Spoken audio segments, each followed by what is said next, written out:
a Spirit Breaker, that single target focus, and then you're getting close range with the gyrocopter. Like once you survive through your burst, then you're a little bit concerned. And gyrocopter has like he's an agility hero, so he has high armor. I don't actually believe that Spirit Breaker is good versus him. You think YJ's going to do that build we keep seeing him do, where he gets like Shiva's third item? He's impossible to kill. Yeah. What does he do? Drums, SNY, BKB, Shivas. Sometimes he skips the drums, sometimes he skips the SNY, but it's always that Shivas. Alright, one pick left to go for both teams. C-Deck have one more ban. I presume they ban an offlaner here, in the hopes that it would mess with eHome. But if you had to ban one, we brought up, okay, Capitalist Dota. He knew. What's left? I mean, the Phoenix is still not bad, I guess. Centaur Godlike Hero. I mean, the question of how to get Centaur through the laning phase. VP, no. DK Phobos almost I always was about to say, dagger. DK Phobos is the only one who's figured out, I guess. Do you know what his name even means? DK Phobos? No. I wish I did. I mean, it could just be a name. Alright, so one more pick. It's either the aggro try, kind of awkwardly. Earthshaker's still in the pool. Yeah, they could do yes. It's strong against the Queen of Pain. Yeah.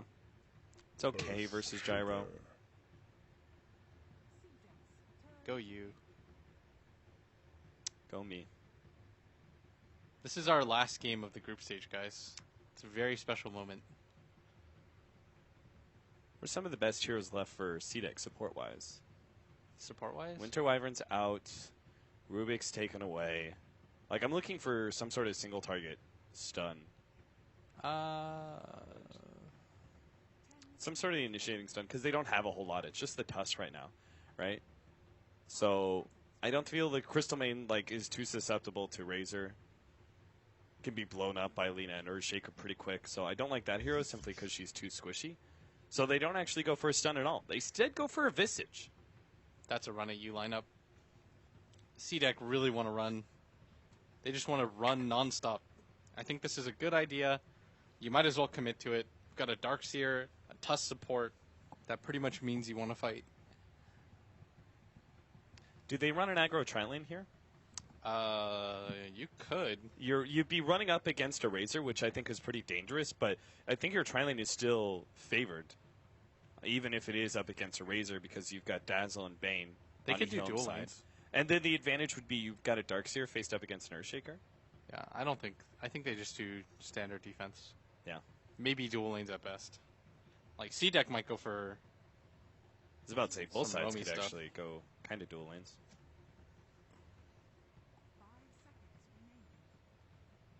It's probably more unlikely that C-Deck, though. And Darkseer Tusk doesn't make sense. That's not a lane. No, it totally is. That's not a lane. It's absolutely a lane. It's just going to be like a roaming Tusk. I already know. I agree with you, but to say that Darkseer Tusk, much like any, essentially any Tusk melee combination, Tusk Centaur, have you ever dealt with that? Tusk Centaur, Tusk Undying? But I think you just do standard lane setups and then have Lon M set around the mid area so you can set up for kills on the Queen of Pain. Yeah. And... yeah, just constantly rotate. But that's also at the same time what C-Deck are probably going to be doing with their Tusk, I presume.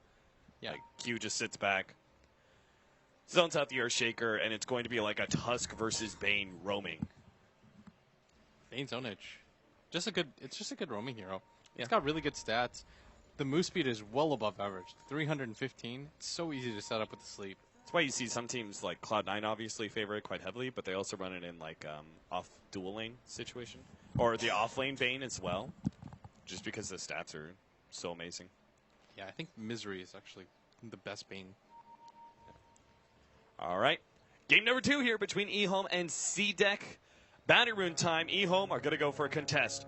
leading with the sleep on somebody. Lanham now actually sees way more heroes than he wanted. Great ice shards. They're going to go for DDC. Already popping the shell. Grave, Shiki, stunned up though. Fisher, light strike array. There's just not going to be enough right-click damage there. And they didn't actually pursue the Dazzle either, so this may not be a kill at all. Gardner's got another ice shards coming up in 3 seconds. Big nuke hits Lanham. He actually eats his way into the trees. Where's he going? I think he knows the ice shards are coming in, so he wants to try and hide himself, but Lanham still gets caught, goes to the sleep deny, not there. Light strike right now being placed on Aggressive. The Fisher lands on all 3, but it doesn't actually block Aggressive in. So CTY will just give him a couple more harassment hits. This is still, like, they got the first blood, but it's just unfortunate. Creeps have spawned, and CDEC actually have to run their carry back to Fountain. Yeah, that was a pretty insane trade right now, what just happened, and YJ at bottom is sucking up a lot of damage. Take some damage. Yeah, he's just going to suicide. I think that's the better play. You got the first blood, I think, onto the gyrocopter. He's got enough money for this. But it is going to mean that ROTK at top is going to get a free level 2 as a result in C-Deck. It's not as significant for many other offlaners, I would say. But they're going to run at him right now, and I don't know if he can survive this. Oh! He had that. He got bumped. That's the critical thing as going up against Tuss, right, is it's so important to not let him get the easy ice shards. You just got to move around a little bit. Hope you get bumped. Did he move around there? Yeah, he moved right. He gave him the juke? Yeah, he moved a little right, and the ice shards was just... Yeah, that definitely should have been... I think that was a missed opportunity still. They had a good angle on him, but regardless, it won't matter as now we are seeing how the lanes are developing. We've got this Bane just helping out against the Queen of Pain, trying to get a lead early. And with that Brain Sap, he's going to be able to trade pretty efficiently. And if you're the Queen of Pain here, you don't want to be forced into using the dagger on the Bane, because then the Lina can just trade hits with you, and suddenly you don't have the best way to fight her back. But he misses the stun. Miss stun. Shiki, though, they're actually controlling the runes as well. Oh, this Razor at bottom went for the dive, and he's actually going to live as a result of the Graves. Oh, wow. Sick. They've got a health potion for him to be able to stay in lane as well, so he'll stick around, continue to farm up. Nice pick off. Oh, wow, that was almost not a good... That was almost just a flat-out trade for XZ, but they managed to walk away with that one, and that's a pretty surprising kill. Like a Dazzle plus a Razor against a Darkseer who is level 2. That's not something that you'd expect. Oh, there it is. Empire beat MVP Hot 6 2-0. Meaning we do go to tiebreakers, I believe? We do go to tiebreakers, correct. Between Empire and VP. Okay. So, Empire potentially top 4, despite the disappointing performances that we saw. Yeah, they definitely have the potential to do it, but now this is our last game of the day. No, it's not. We just discussed that there were tiebreakers. Something's wrong with my brain right now. DDC. Oh, boy. Ice Shard, Snowball, Ion Shell. One of them. He's taken out. Don't block him, YJ. Don't block him. Now he actually blocks XZ, which is perfect. But he's still got the extra bit of heal to survive through the creep. He's good. Lanham actually coming in from the side here. Oh, he already blew the static link, so never mind. Yeah, there's zero chance that they are able to get a rebuttal after that, but DDC, I mean, that looked bad for half a second. He was still getting hit by the creep. Yeah. The Grave was about to tick off, but they didn't want to continue to die for that, and maybe they could have gotten it, but they saw the Bane rotating over, and from there on, it's really dangerous to continue. RTK. Good Fisher, but maybe... No, the creeps are still there. RTK, half the damage is going to be soaked up by the creeps, so that's fine. And he also tried to intercept the double pull-out from Q as much as possible. That was a level 2 Rocket Barrage. If the creeps weren't following, that should have been a kill, but he just stayed within range at all times, and Aggressive wasn't able to pull away in time because he was right-clicking him down at the same time. Generation gets denied from the Visage. How's that middle lane doing? We've got a 21-9 Lina compared to a 13-3 Queen of Pain. CTY establishing dominance over the Quap, but we do have to remember this was a dual lane scenario in the beginning, and potentially right now too, as RTK has left his off lane for a little while. See if he can't help CTY once again. In fact, this is a perfect opportunity. Oh, RTK didn't take it. I think he knows, or he can at least sense. Snowball's coming in. RTK is going to be there to defend. Double Fisher Light Strike Array. The burst damage, just enough to get Shiki right before the Ion Shell is enough to kill the Lina. Boy, that Ion Shell being put on Garter pre-TP almost won that fight for CDEC. Yeah, it was really close, but the double stun was pretty easily lined up, and if you're eHome, you're pretty happy with that trade. You did get the experience on the Queen of Pain, and the Lina was able to get the last hit, so pretty nice for them. And the Queen of Pain needed that last hit. Like, she doesn't have boots yet, still only level 5. The Lina, as a result of that, has boots and a fully completed Magic Wand. So when it comes to farm, Shiki's actually quite far behind. Like, he was already struggling a little bit with CS, which is why I think the Tusk rotated in, but that's not the type of trade that you want. So they definitely didn't know that Earthshaker was there. Difference between our two offlaners is probably the biggest reason that CDEC are actually a bit ahead in net worth and experience. We've got a level 5 Darkseer compared to ROTK, who's only level 4. Obviously, a very dramatic CS difference is going to be there as well. 18-1 on our Darkseer. Ion Shell. Yeah, Ion Shell spamming. There's no offlaner that can really keep up with that kind of farming potential against tri-lanes. It's more, CDEC have the much more punishing lane as well. Like, that's having a carry, Gyrocopter, the Rocket Barrage, it's just so powerful. Like, one slow plus that, even if you fissure, there's not a guarantee that you get out of it. Farm it up, some hard camps, aggressive. Call down, and basically blowing all of his mana and HP to get that one. Once again, we're seeing the Phase Boots build.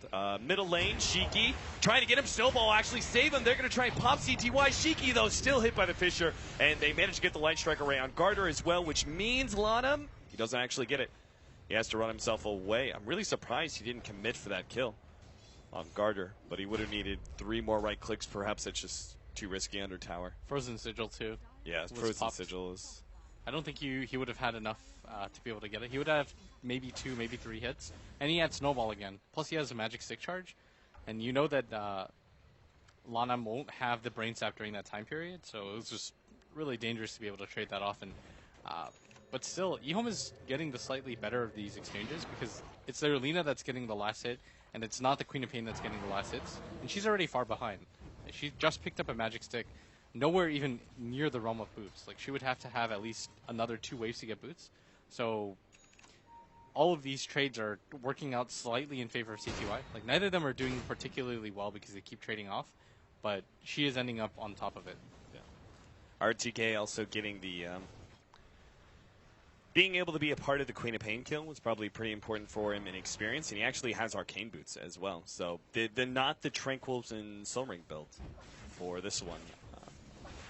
I'm a little bit questioning that simply because I don't feel RTK is doing maybe well enough to go for Arcanes, but then again, it's only 8 minutes in. Your entire team, though, has a really dire lack of mana. Oh, that's true. DDC Bane needs it and won't go Arcane Boots. Yeah, DDC desperately needs it.